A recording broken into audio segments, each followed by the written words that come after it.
Well, good afternoon, good evening, and good morning, everybody. So it's high noon here in Seattle, Washington, on what I affectionately call sort of a holiday Thursday.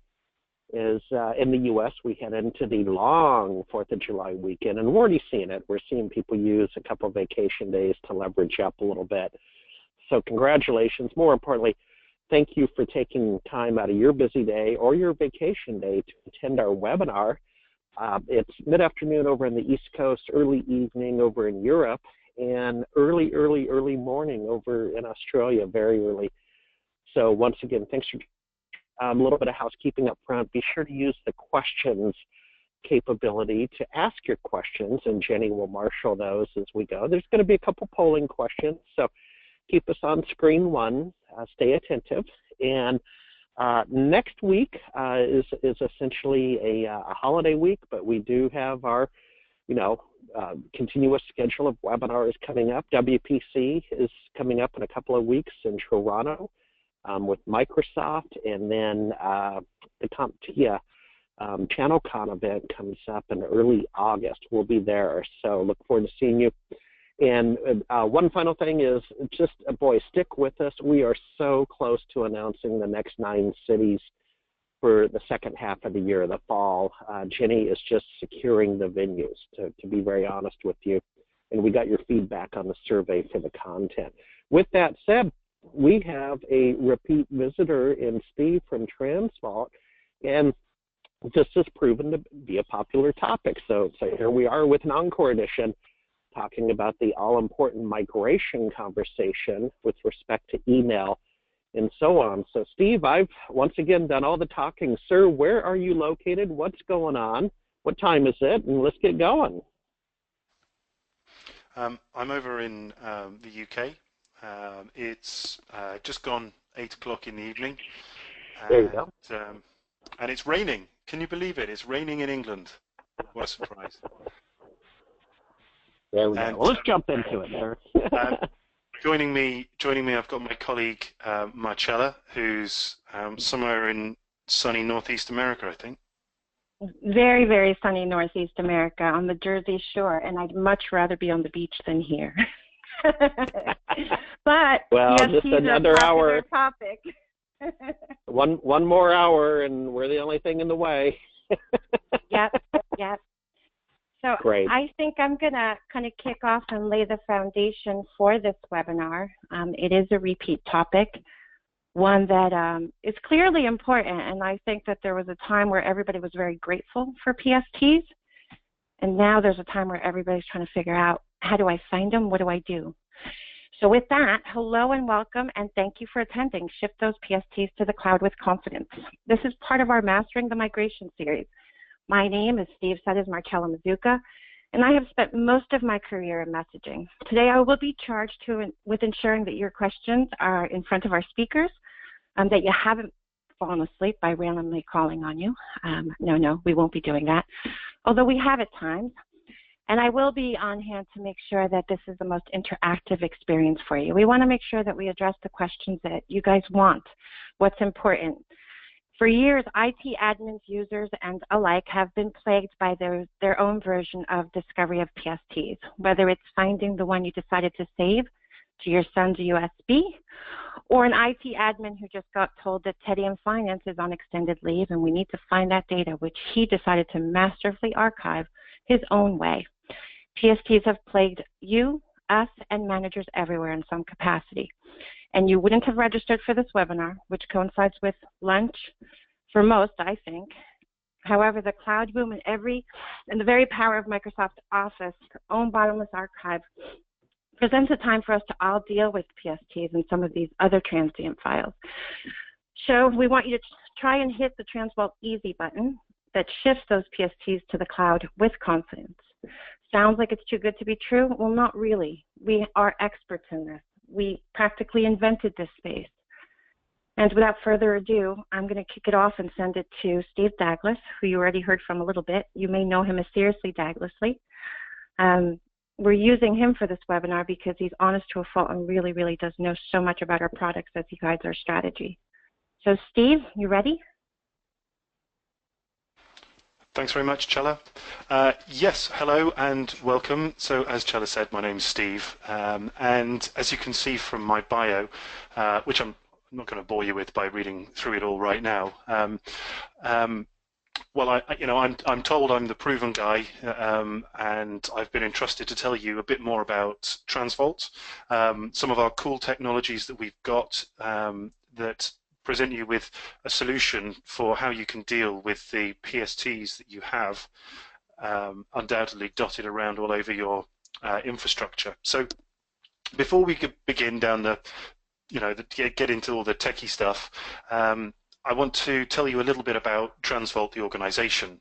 So we were established in 2006, and we are really the inception point for this market. And being the first, that means our tenure and our success rate is unmatched by anybody else who delivers archive migrations. We were the first archive migration software vendor to be certified by both Microsoft and Veritas, who of course formerly were Symantec. And we've delivered over 1,200 successful migration projects, with hundreds more projected in 2016 as the race for the cloud continues to speed up and push on. A large proportion of these have been to Office 365, and as a result, we're helping to unlock a lot of migrations by taking care of the legacy emails, which can be a significant barrier to entry to Office 365. And to date, we believe that we've influenced the migration for approximately 3 million seats of users heading to Office 365. So that's an incredibly influential contribution to companies delivering on their strategic objectives. And here are a few of the companies who've trusted Transvault with their migrations most recently, simply because we are the most mature and proven product set and company and support service in the market. So again, before we head into the detail, we thought it would be appropriate to highlight just a few of the issues that plague a business when it comes to PST files. So these little well, maybe not so little anymore, files of email messages, calendar items, tasks, contacts, created and sitting on companies' networks, sitting on users' laptops and PCs and remote desktops and wherever they may be. They're causing an awful lot of problems. So I'm just going to run through 7 of the key ones. So first of all, PSTs are rarely an official method of backing up data, and they don't get backed up themselves. And because by nature they're normally stored on users' workstations or hard drives or removable drives, the admin doesn't know that they're there. It doesn't know to back them up. So there's already an inherent risk in the data because it's not being looked after properly. And the nature of PSTs is that they present a compliance issue, whether it's due to the policy or the sharing of sensitive or confidential data that needs to be kept to a certain group view. The ease of saving them anywhere at any time represents a non-compliant setting right from the start, from the very off as soon as they're created.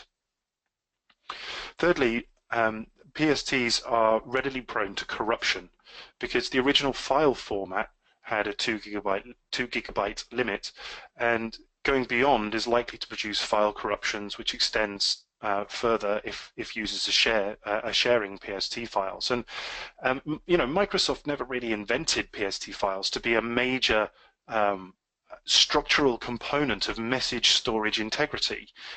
So they just are quite a flaky bit of software, and so corruption is rife. They're also an admin's nightmare for e-discovery. They're portable, they're easy to save, easy to replicate, and you can even attach them and email them around. You can pretty much do what you like with them because they're a file format. And so how you discover these things, well, need I say more? Point number 5 is really a derivative of point number 3. corruption. And it persists further if users are sharing a file. They could access it at the same time, make edits or change it, and PSTs aren't meant to be shared in that way. So they kind of get confused, and there's no sort of structure or history, storage, and that sort of access can just break them and result in data loss. Point number 6 is more a factor in today's highly mobile world. You know, we access email from all over the place. We get email on our mobile devices. We get it from different locations, different endpoints. Some of us are using web access through a browser. Some are using desktop applications to access emails. But a PST is specific to a particular device at a particular place. And so from a user's perspective, trying to access their data can be extremely confusing because they can see messages when they're in one point of access, but they can't see them when they're in another. And that could prove vital to business continuity. And then finally, point number 7, they present an increased cost in doing business because they're very flexible. They deliver they open a business up to sort of too many gaps in how they're going to work. So that's a short introduction to the issues that companies are likely to face when working with PST files or when they have PST files in the organization. So I'm going to take that as a segue into our first poll question of the evening. And just ask you straight out right, do you have an issue with PSTs? And I would just add that we want to take this question pretty seriously because chances are if you answer yes, we're going to call you over 4th of July weekend. So just take note of that when you're responding to this.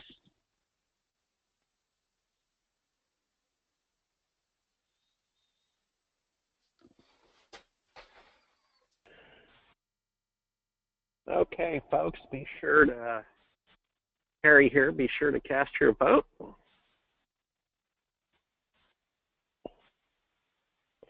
Boy, they've had a lot of voting in Britain lately. Okay, let's not go. That's a bit of a sore subject over here. Yeah. I don't know who those guys were, but I haven't spoken to a single person who voted to get us out yet. Don't know where they're hiding. There we go. So we have the results, folks. We have yes at 90%.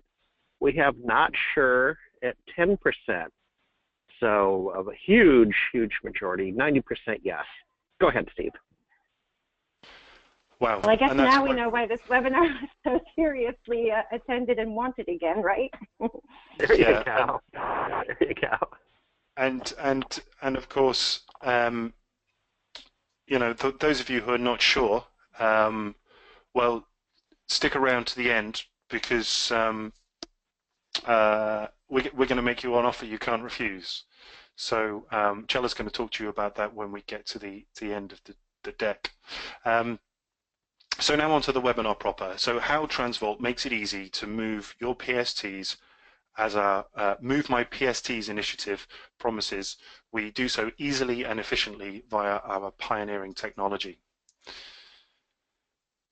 So from your choice to attend today and the answers that you've just given to our first poll question, we guess you're asking yourselves, so what's unique about Transvault Insight?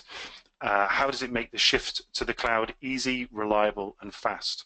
And the answer is that it's all in the very makeup of our products. So scalability isn't limited by data size, volume, or complexity of storage infrastructure. Insight has built-in tracking so that you can shift with confidence and provide evidence of what has been moved where, when, and any issues that you encounter along the way.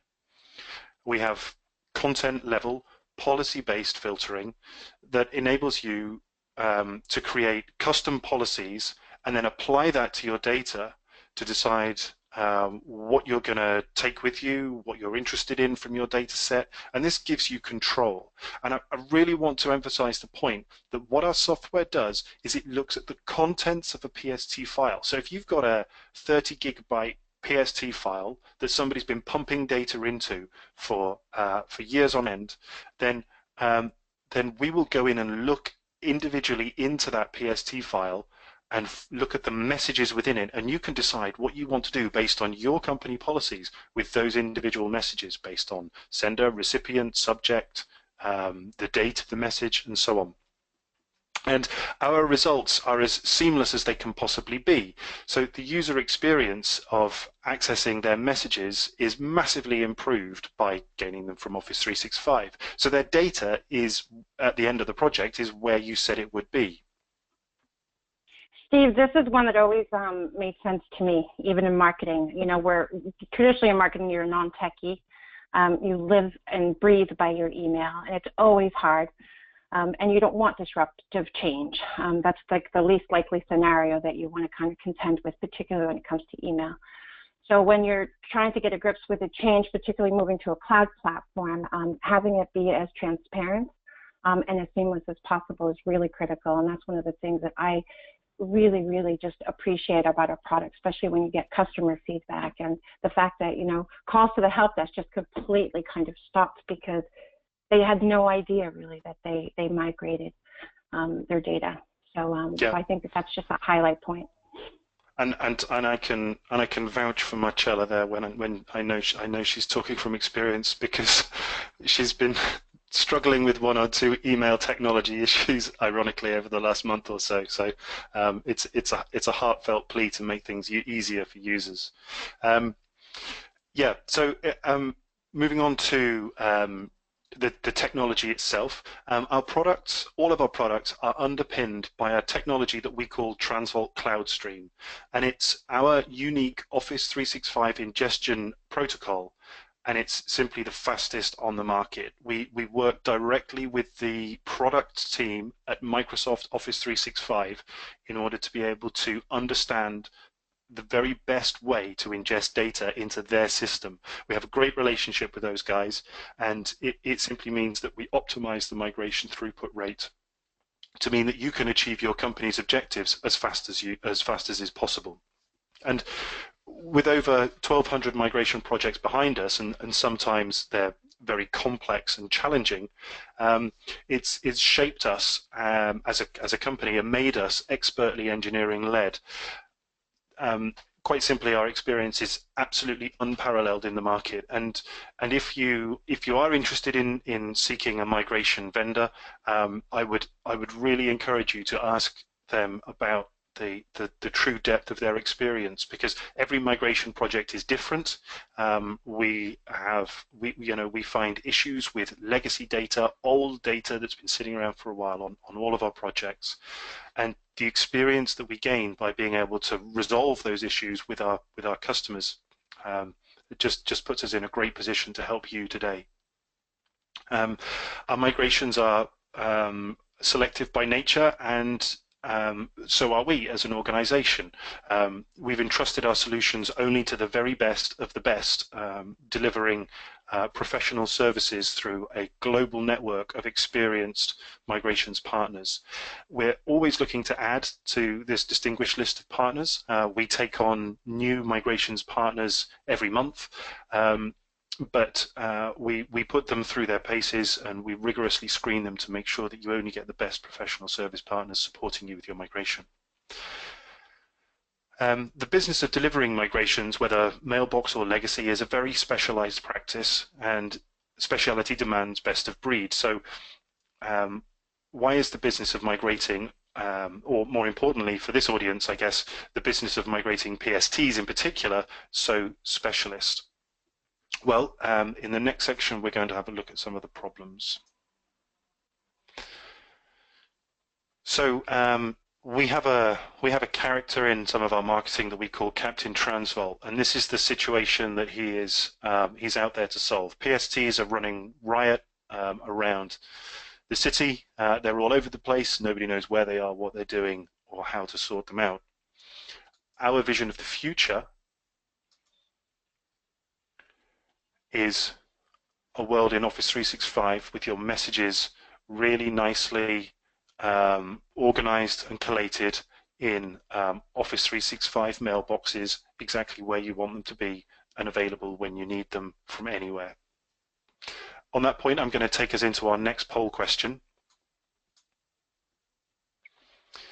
Is your business currently planning to migrate to Microsoft Office 365 or another cloud platform?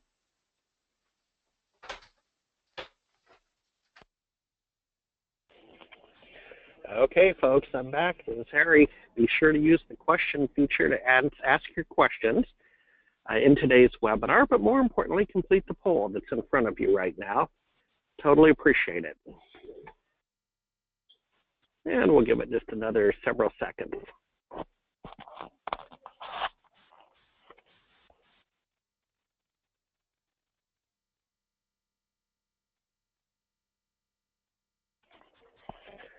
The question is your business currently planning to migrate to Microsoft Office 365 or another cloud platform? Folks, 5 more seconds, and there we go. That's a quick 5 seconds. So we have research phase, no response. Planning phase, no response. In progress or completed, 43%. That's answer number 3. Answer number 4, maybe, therefore doing research. That's 57%. And then finally, slot number 5, the no is at 0%. So Steve, we majority doing the research, and then a 43% in progress or completed. That's great. And it's interesting that we've got 43% of people who are currently in the process of migrating their data to Office 365, but we had a large number of respondents who know that they have a problem with PST files.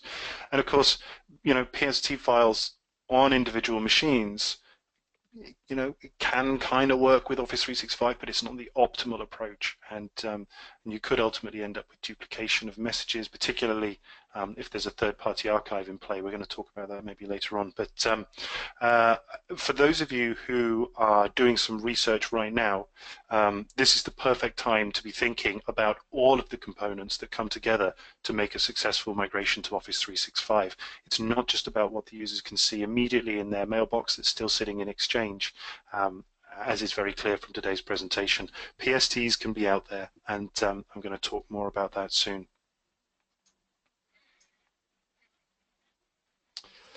So, getting to the post-migration view, my nice tidy picture of filing cabinets that I just showed becomes a reality by engaging with Transvault Insight.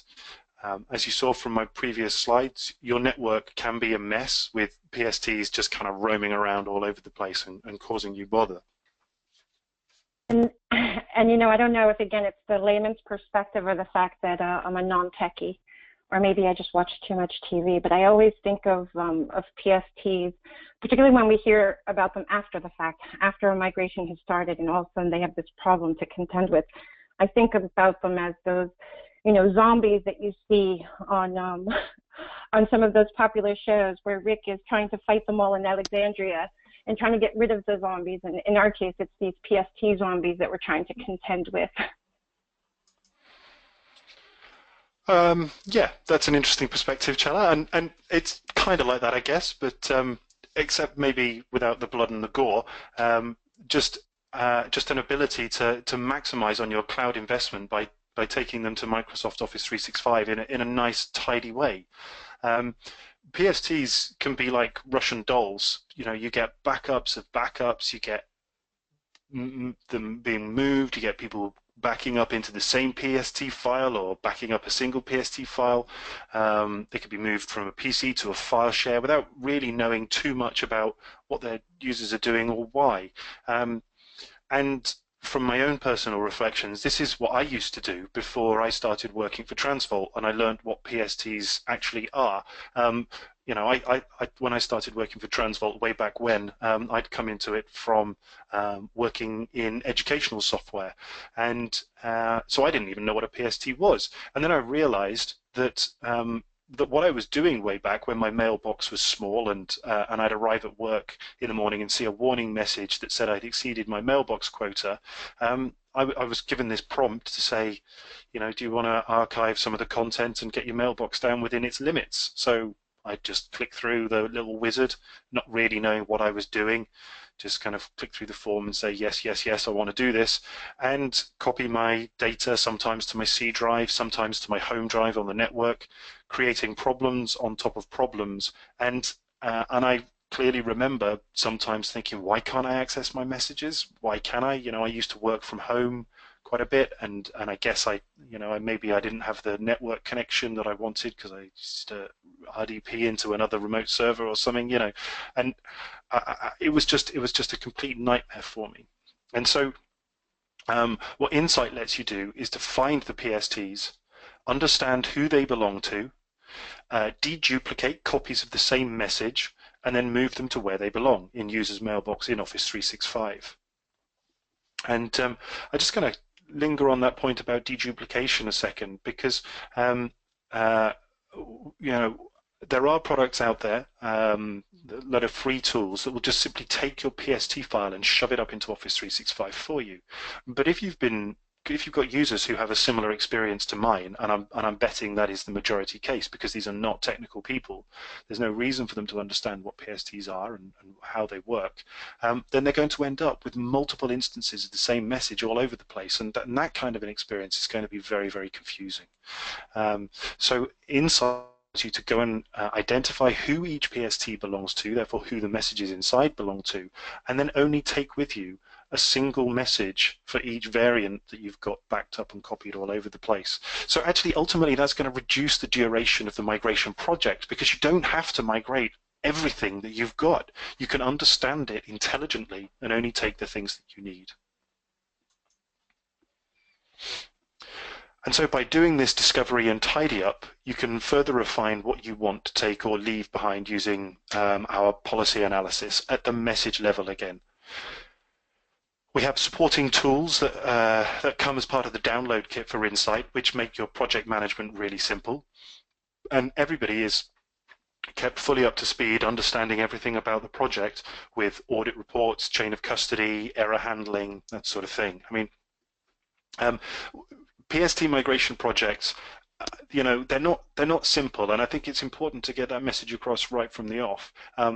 It's not simple, but if you don't have a clever automated tool for handling them, they become an awful lot harder. Because if you're in the process of manually moving PST files, and then your user just shuts their laptop and breaks the connection, you're not going to have the faintest idea how much data was moved, where any errors occurred, and you're going to have to stop the process and start the whole thing again for that one user. With a product like Insight, when the user shuts down their laptop, then the connection between the source and the destination is lost.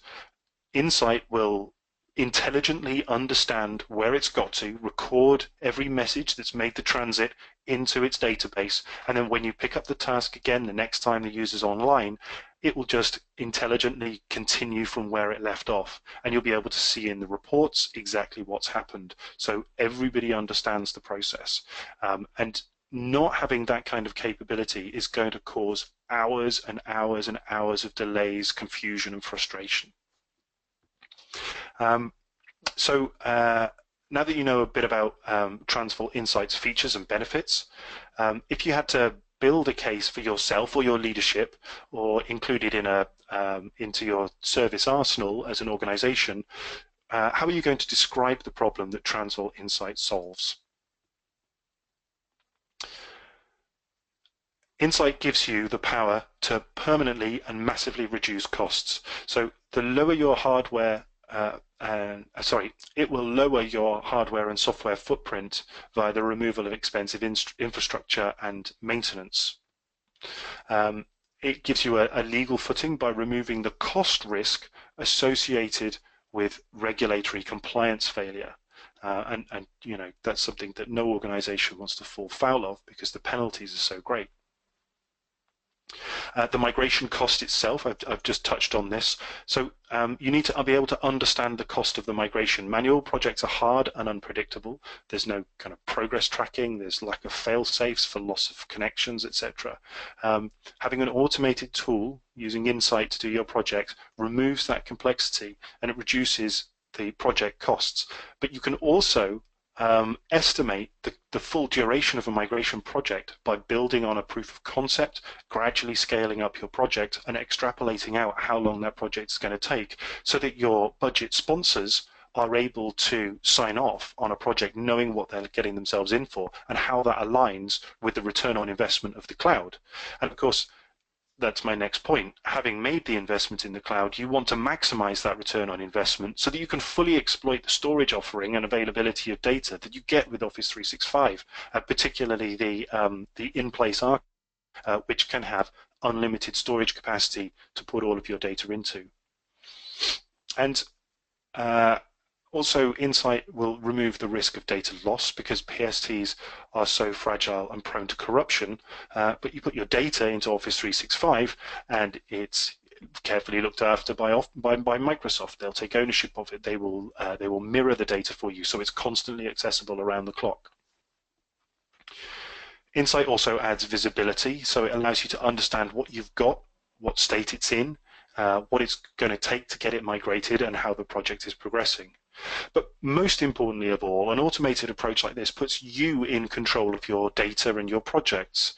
It gets your data under company control rather than in the hands of individual users, and you get all of your data into the cloud rather than leaving some of it behind. And this is often ignored during mailbox or archive migrations.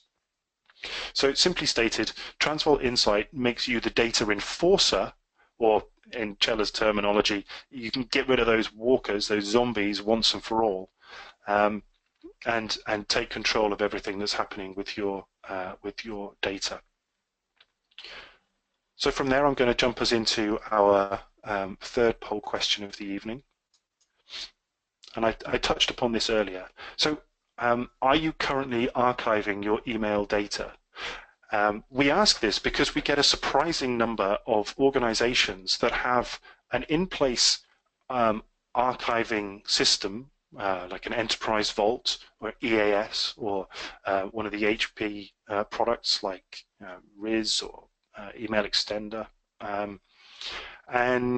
but they still have PST problems on their network. So just because there is an archive doesn't necessarily mean that you don't have a PST problem. Okay, Harry here. So folks, again, Jenny's going to marshal up all the questions and have those ready to be presented. So the question is, are you currently archiving your email data? You have a yes, no, not sure. And what was the question? So a few more seconds, folks, a few more seconds, and we'll get the results.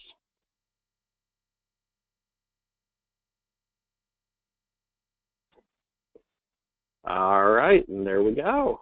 So we have yes at 44%, no at 56%. So that equals 100% yes at 44, no at 56. Steve? Great. So the situation that I just described fits perfectly for our audience today. We've got organizations with an email archive system in place, which is a very sensible, logical approach to storing large amounts of legacy data in an organized manner, and yet there are PST problems within those organizations.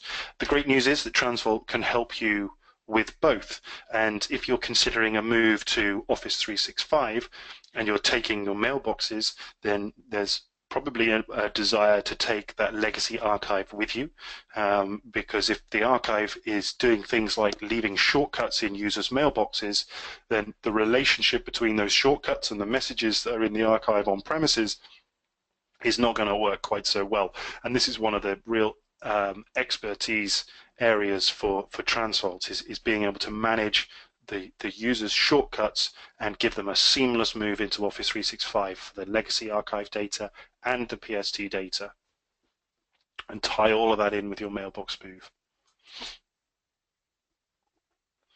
So we're getting towards the end of today's session, but before we finish off, I just want to give you a quick look at some of the components of Transvault Insight. So no matter what your role or your level of interest, if you're hanging on, this could be important to you for building the case to understand how the software is going to be implemented into your environment. So first of all, I want to introduce you to these guys. These are the components of Transvault Insight, and they make up what we call a tiered architecture, which allows us to distribute our migration components across your organization and get the best possible results for your PST migration. So we have the master, and the master has a relationship with our database and our administration console. And any instructions that are sent through down from you, the administrator, are sent to the master, who then will liaise with the database to record all of those bits of data about chain of custody, what's been migrated when, so that you've got all your logging and your tracking of your migration. We have a sister user interface component that we call the PST Insight Monitor, and the Insight Monitor really looks after these guys. So we have one-to-many, we have one master to many controllers, and the master passes down instructions to the controller, and then the controller will then pass the work onto the slave, the agents that are going to sit onto your users' workstations and get the best possible view of the PST files that are on your system. If you go with a solution that does not deploy agents onto the individual machines hosting the PST files, then we know that it will not be possible to deliver a full analysis of the data and fully capture all of the data from within your PST files and move them. There will be stuff missing. Okay, so these are the components that are going to distribute across your network. And this is a kind of an overview of how that might look in reality.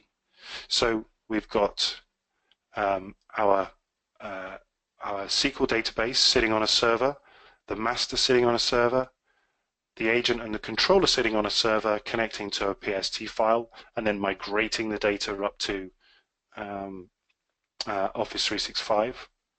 And an alternative view, I'm going to skip through these reasonably quickly, is to have the agent deployed onto the user's workstation where the PSTs are hosted, and everything else remains the same with this distributed architecture of servers. Now, the difference between the two is that you can go with an approach where the agent and controller sit on a server and connect to user PCs across the network, or alternatively, you can push out the agent to the individual computers. The key point that I'm trying to make with this slide is by distributing the agent across your network, it takes a little bit more thought, it takes a little bit more planning, but it gets you the results that you need for your migration project. If you have an architecture for the deployment where your agent sits alongside your controller here and then reaches across the network to find PSTs, you're going to lose fidelity on your analysis. And this is not just with Transvault, this is common to all PST migration applications. And if you're interested, pick up the phone, send us an email, give us a call, and we can talk you to death on the subject of why this is the best way to go. So, handing back over to you guys now for the Q&A. I want to take this opportunity just to thank you for listening to me for the last half hour or so. Please don't think that this is the end of today's presentation. After the Q&A session, we're going to hand over to Marcella, who's going to make you that offer that you can't refuse. So let's go to questions.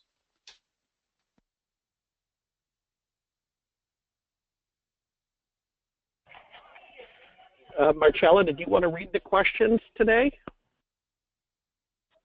I actually thought that Jenny or Steve was going to be able to read them off. I thought that's what the plan was. Sure. Steve, can you see the questions over in the question box? Over in the control panel. I'm going to try and expand mine. Hang on, sir. Yeah, I don't have access on my side. for some reason. No, I don't have access to them, I'm afraid. Okay, yeah, and hang on, there we go. Okay, okay. Jenny, I think I got it here. Can you cover the difference between PST files and OST files?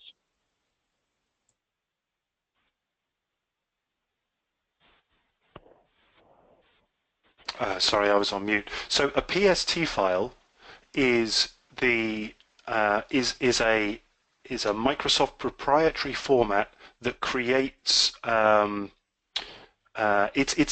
guess a PST file is a bit like a zip folder for your documents. So if you create a whole load of documents and you want to attach them to an email, you can right click and send them to the zip file.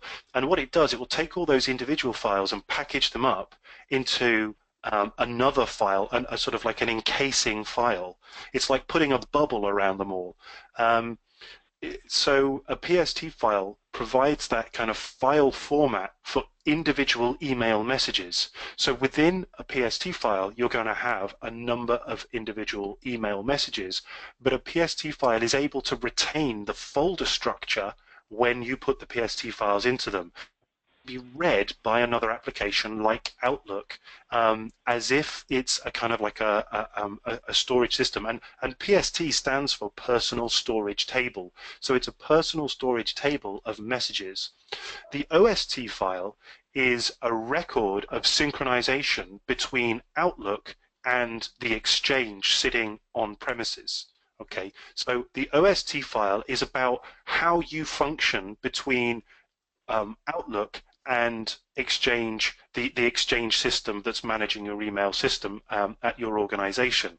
So that's particularly useful for for users who are using cache mode in Outlook, and they're working on their email at home, not connected to the network. Then they connect back to the network, and the OST file allows you to make a synchronization between what you've been doing offline and then what you do when you go back online again. Okay, and the OST file is really important when you're doing something like a mailbox move, going from an on-premises Exchange up to Office 365, because it can allow you to take that OST reference and synchronize the data between Outlook and Office 365. So functionally, they're very, very different. They don't really have a great deal to do with one another. They just sound kind of similar. And OST files are great. PST files are a nightmare. Okie dokie. Next question is, how do you compare to BitTitan or Skykick? We don't really compare. We're completely different. We're a completely different product set to them. So what those guys are experts in is migrating your primary mailbox. So the mailbox that you see when you're working with Outlook and migrating your data from one Exchange system to another, or an Exchange system to Office 365. What we do is we look outside of that sort of initial remit of your Exchange messaging to the data that's been pushed out of Exchange because Exchange got too big. Exchange wasn't designed to be a massive infrastructure storage mechanism, and so companies built third-party archiving systems like Veritas Enterprise Vault, that's the market leader for archiving, or there are cloud-based archive systems like Mimecast, Enterprise Vault.cloud, and then there are personal archives, personal distributed archives in PST files. And what we do is specialize in the analysis, understanding, interrogation, and migration of the archive data in the form of PST files or a third-party archiving system. So we work alongside one another, I think is a good way of putting it. You might go to them to move your mailbox and come to us to move your archive, because they're different specialisms. Okie dokie. Next question. Is this price per seat regardless of the size of the mailboxes / PST files? So price per seat. So Insight has a price per user mechanism, yes. If you contact us, then what we're a 100% software vendor. So we don't sell direct. As I mentioned in my presentation, we sell directly. Sorry, we sell through a channel of certified migration partners. They will transact the license for us. So if you contact us, let us know what your project requirements are, where you are in the world, we can pass you over to one of our specialist migration partners who will help you understand your environment, your migration project, and any professional services that you might need if you want to outsource the migration work itself, as well as getting the software. And they'll talk you through all of the pricing structure. But I can say, yes, it is priced per user. And the reason that we price it per user rather than by the amount of data is because a big part of the migration project is actually understanding how much data you've got in the first place. And it's not until it's often not until you've done a proof of concept and done an initial diagnostic on your environment that you're going to find out how much data how much the project's going to cost, and that's not really useful. What project budget sponsors want to know is upfront ballpark figure, how much is this going to cost me? And so our per user licensing model is very helpful in getting you going in that way. Yep. Okay, folks, so last call for questions. If we have any more questions, please use the question feature now. And otherwise, we'll start to bring this educational opportunity to a close. And just before we do, yeah, we just want to jump back in. We've got a couple more slides just to push through if there are no more questions. Sure. Let's do that. I think we're clear on questions. Thank you, folks. So I'm just gonna wrap up my deck and then hand back over to Marcella to give you this offer. So what we want is for you to eliminate the PST headache. We want you to do it with confidence. And if you believe that you've got a PST problem, it's time to trial Transvault Insight. Marcella. Yes, hi everyone. And again, thank you so much for attending our webinar. We were glad to see how many people joined. We're truly interested in the PST, have a PST issue. Because it looked like some of you are already underway from a migration perspective, it means like it probably means you've run into a PST issue, and we want to help you with that. We're an engineering-led company. Technology is first and foremost for our business. So we don't do a lot of those big, fluffy, get excited about marketing initiatives. We get you to kind of trial our product and see how it works. So what we're offering you today is a free PST trial scan using Transvault Insight. This will give you an idea of exactly what type of PST or data issues you have when it comes to your legacy data. This will run through July 29th. We may extend that a bit, but right now it's running through July 29th. You can register very quickly at www.transvault.com/movemypsts. Very simple to remember that. You'll also get that in a follow-up or a shared deck so that you have it. And if you fill that out, you'll also get a really cool exclusive to WPC and Ignite Why Am I Easy t-shirt. And the whole thing is ask me why I'm easy, and you're easy when you're using Transvault. Additionally, if you do not have a PST issue but you know of someone who does, we want to hear from you anyway, and we want to make sure that we reward you for that. So we do have a referral program in place. It's a very simple one. You email me, Marcella, at gochannel@transvault.com, referral in subject line. That will come directly to my desk. Tell us about your referral, and then I will contact you back and let you know exactly what your reward is for that. Again, thank you for attending. Both Steve and I are here to help after the fact. If you have questions that you didn't table during this webinar, we're happy to answer them at any time. So please never hesitate to reach out to us. Our email addresses are included in this presentation, as you'll see, and we will answer almost any question that you ask of us. Have a great day. All right. Have a wonderful holiday. Thank you. All right, and thank you. Thank you for helping sponsor our community. Folks, we are coming up on a holiday weekend. Canada, we have Canada Day, and the U.S., we have the 4th of July. So enjoy the long weekend. Be safe, and I'll be sending out a thank you with a link to the replay of this webinar. So have a great day and a great holiday weekend. Bye-bye.